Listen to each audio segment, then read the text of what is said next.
the Sulca, a species of marsupials whose entire society is based on the most despotic principles. There is a model within their kind. We are born of blood, slavery, genetic mutation, debauchery, the need to devour all that lays before their feet. This is the rule of law found within the flesh. Nothing stands before the Zool, as they are known, simply referring to their empire collective as the devoted. To whom and to what are they devoted to? The sovereignty of man does not know. What the sovereignty of man does know is this: their hunger is insatiable. The Zool not only hunger for flesh and material, this species also has a naturally developed psionic ability that is far beyond other sentient species within the galaxy. So they consume memories and life experiences. As the creature becomes more mature and his victims becomes ever increasing, they will not only add the flesh of the victims to their own flesh, they will add the very consciousness of their victims' lives to their own consciousness. This is profane, utterly evil in the eyes of the sovereignty of men. It is said that they practice what can only be described as necromancy. To be captured as a slave of the Zool is to become one of these abominations. That is the result of this practice. Okay, enough of that. As you can see, Zool society is completely different from the sovereignty of man. Here at L820-19, we are underway with operations to colonize the recently conquered system. So, financially, everything is in the green. All profits are up across the board. Savings, research, morale, growth, etc. are extremely healthy. So this gives the sovereignty of man a certain sense of security. You know, security is a good thing, especially when it comes to your finances. And we go into this new conflict with the devoted with that sense of security, so that feels really good. However, an incident happens where everything changes. Zool Master Seha the Corruptor has assembled a full battle fleet and heads for the sovereign system of L289-26. Now, this world of New Mesopotamia is located there.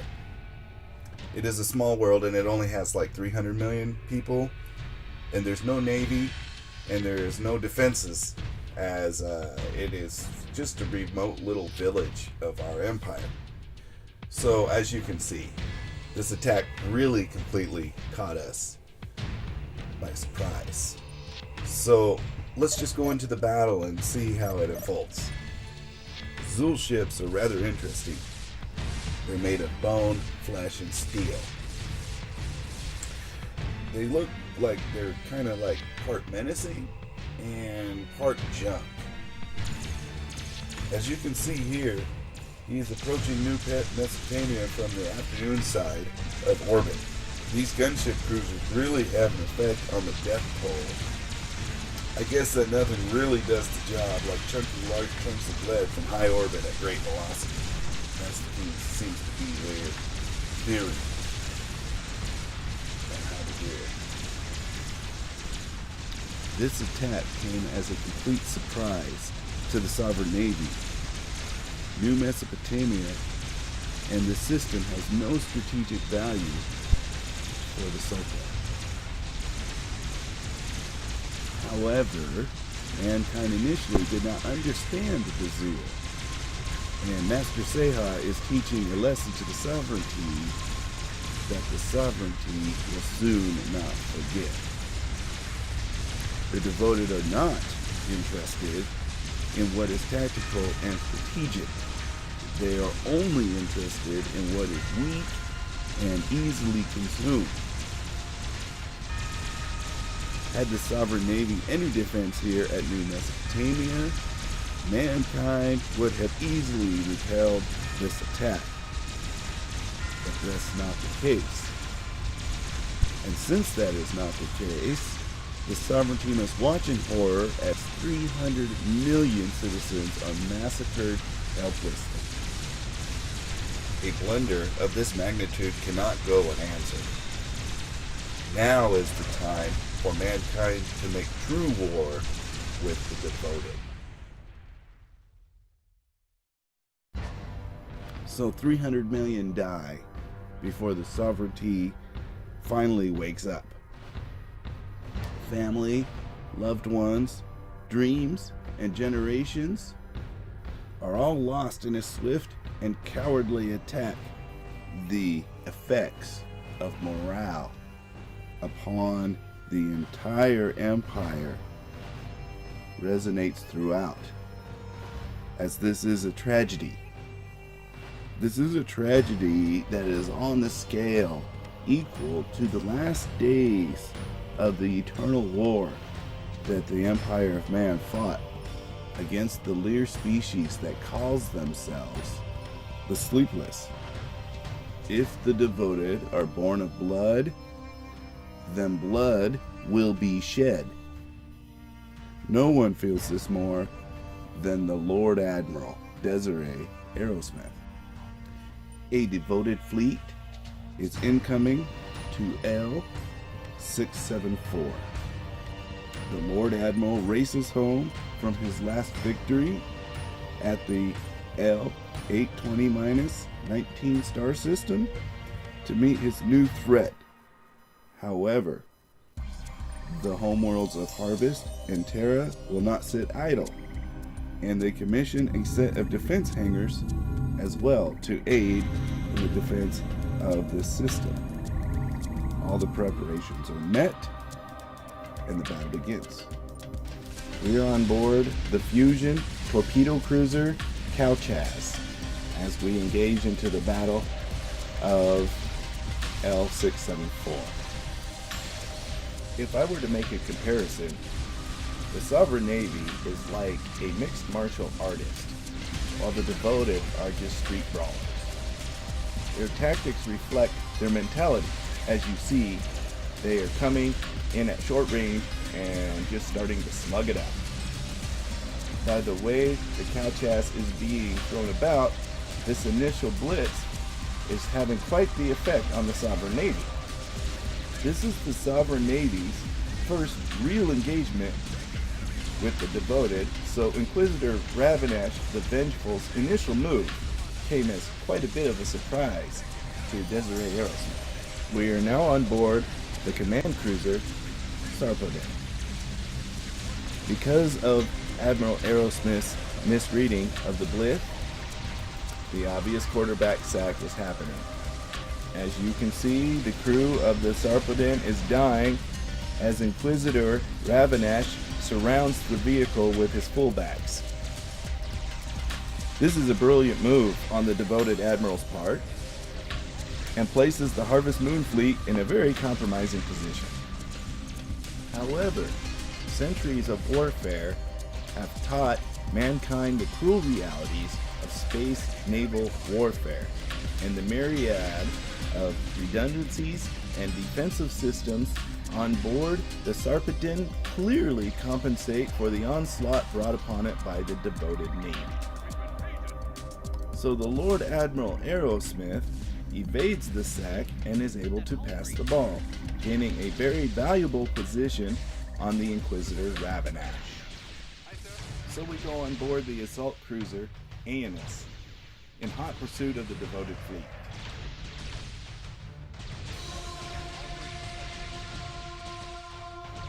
There in the left, you see some fusion torpedoes being launched with successful impact solutions. A few more of those, and that devoted cruiser will be the lost asset for the Inquisitor.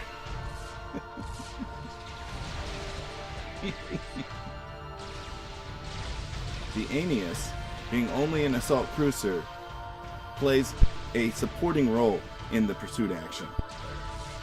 The Calchas is doing the heavy work with the fireballs, but the Aeneas is pacing this devoted vessel and is knocking out the missiles that are being launched. So I gotta really say thank you to Rosina Sama from the forums about the heads up on beamers replacing point defense. It has been a real lifesaver. Splash 1, the devoted boar cruiser. Okay, the fireballs are out and they are flying into the star. Splash the command cruiser for the win. So with these two ships gone, this sends the devoted fleet into a complete rout. Looks like the Eternal Empire is having some issues with the sovereignty.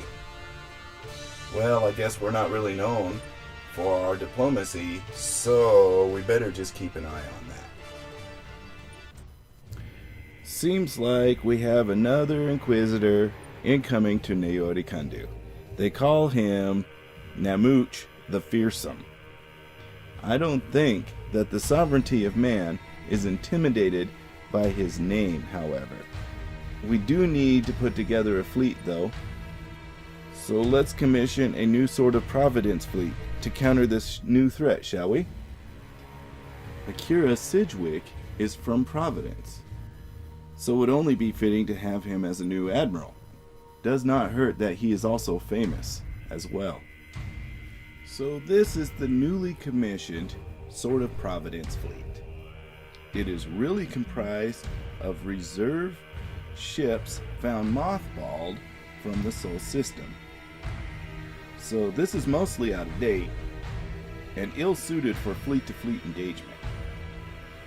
Sometimes you just gotta make do with what you have. As the old adage goes, victory does not come from the army you want, but with the army that you have. Well, in this case, Navy in space. Since our industrial might is the sovereignty of man's greatest strength, let's use it to build more picket ships. I think this would be a great idea. We are on board the assault cruiser Odysseus. The devoted fleet of Inquisitor Namooch is missile focused, though it does seem that the ordnance is rather low tier. It is an effective loadout, however, because of the Sovereign Navy's inability to produce a proper R&D point defense system. So in the initial clash, waves of missiles overwhelm beam defenses, placing Admiral Sidgwick in a defensive posture. Oh, here comes the quarterback sack. The Extremadura barely makes it to safety. It seems like the Sovereign Navy needs to review fleet formations in order to keep this from happening, since this seems to be part of the devoted playbook. After the Extremadura disengages from the combat zone to safety, we move to the picket cruiser Passchendaele. This is Admiral Sidgwick's only main battle line cruiser. The Chattanooga, Odysseus, Heroine, and Kirov are support cruisers ill-suited for the task at hand. Because of this, Admiral Sidgwick loses the Odysseus to Inquisitor Namooch. We've made an early breakthrough, Director. All species have proven to mankind that they will not leave us in peace. They will always challenge our sovereignty without shame and without dignity. This is our manifest destiny, to dominate all of these species and rule this galaxy. And with this dreadnought, it will be our sword that will help us accomplish this dream to fulfillment. One of the greatest weaknesses of the sovereignty is our lack of FTL development. So I feel that node pathing will greatly help the Sovereign Navy respond to threats in our ever-expanding empire. Also, it will allow us to maintain bases in more forward positions amongst the enemy. That will allow mankind to bring war to them if they so wish to challenge us. Do you remember the route that Lord Admiral Arrowsmith achieved over Inquisitor Ravanash at L674? Well, the Lord Admiral is not going to let him off that easily. Through tactical node maneuvering, the Sovereign Navy is able to cut the retreat of Inquisitor Ravanash at L20-19. We are on board the Calchas once again to see the mopping up operations as it unfolds.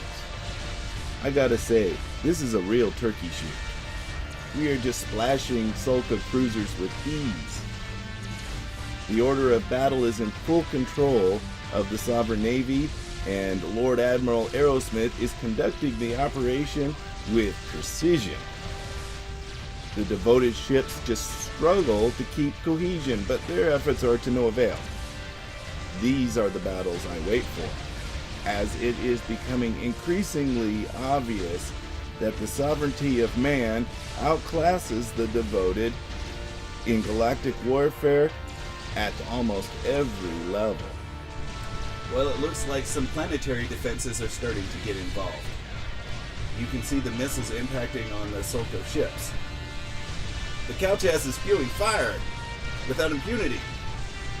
I see the remaining couple of devoted ships are turning to get into close quarters, but somehow I don't think this is going to work out in favor. Brace yourselves, crew members. Hold on to something. We're about ready to engage in broadsides. Man the cannons! Well, it looks like they're trying to go for a last-ditch quarterback sack. This tactic is becoming all too predictable, you know. They like to come in and take the command cruiser first thing. This seems to be the Zul tactic. Oh, they're just going to receive death, though. Well, it looks like one more and the show is over. Alright, it looks like now no Zul has made it alive. What we have here is a reinforcement fleet sent from the Iridia system to try and counterattack the Lord Admiral Arrowsmith after he is finishing up his operations on the routed Sulka fleet. The counter-assault is led by a Sulka Imperator named Bakasura the Bone Crusher.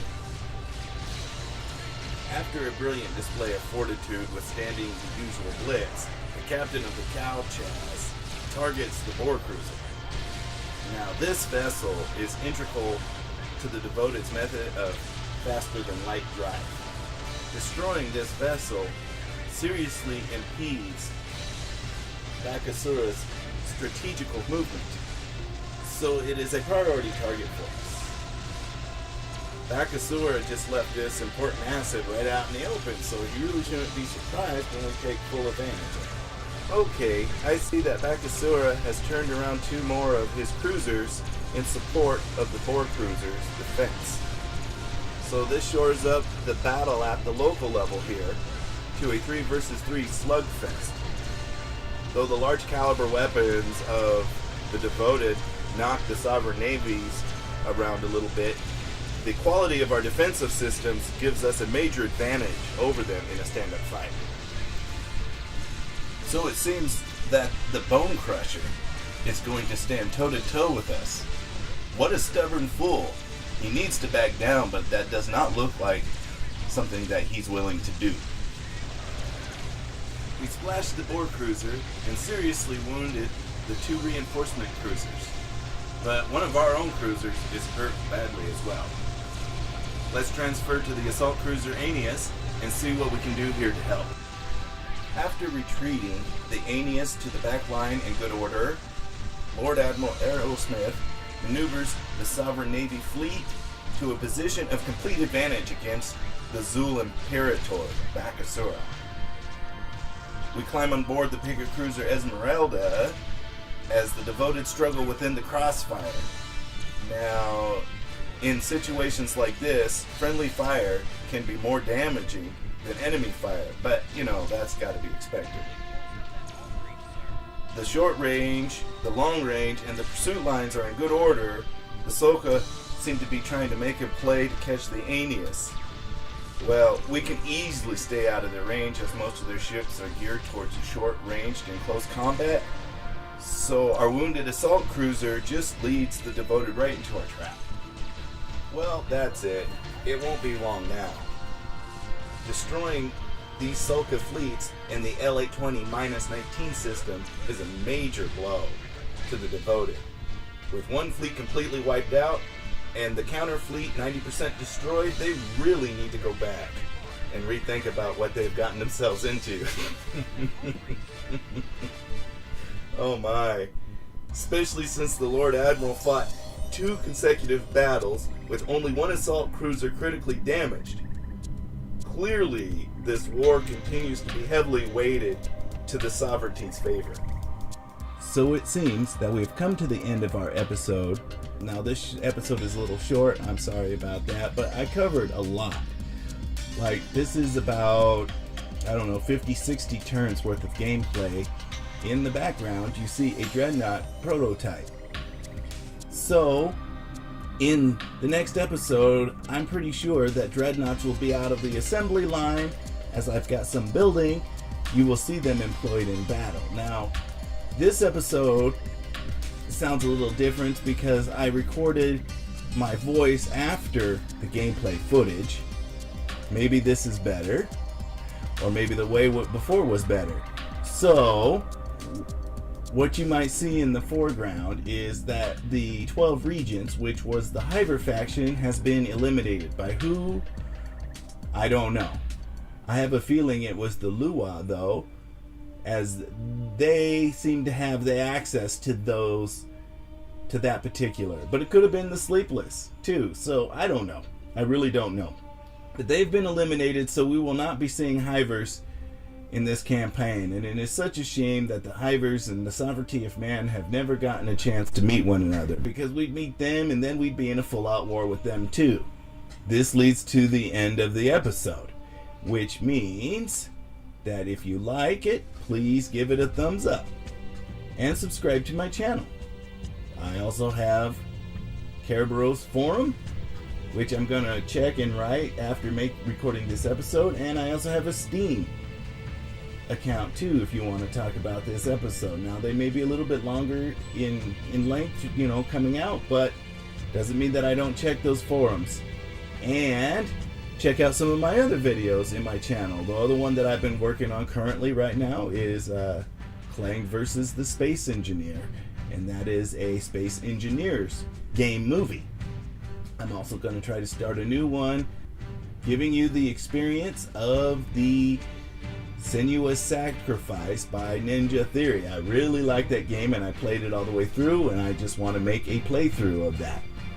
Due to Google's lack of discretion about the freedom of speech, what it means, and why it should be that way, YouTube has been having a lot of troubles lately concerning their AdSense licensing and monetization. Now, I monetize my videos, but I don't think I get enough views to have commercials show up. I could be wrong, they never show up. And I've never made money on these videos as well. I've never made any money, and I don't do it for money as well. Why I do this is just so that the story can be told. However, that is not to say that I would not appreciate your patronage, because I would. See you on the next time of Sword of the Stars. Bye-bye.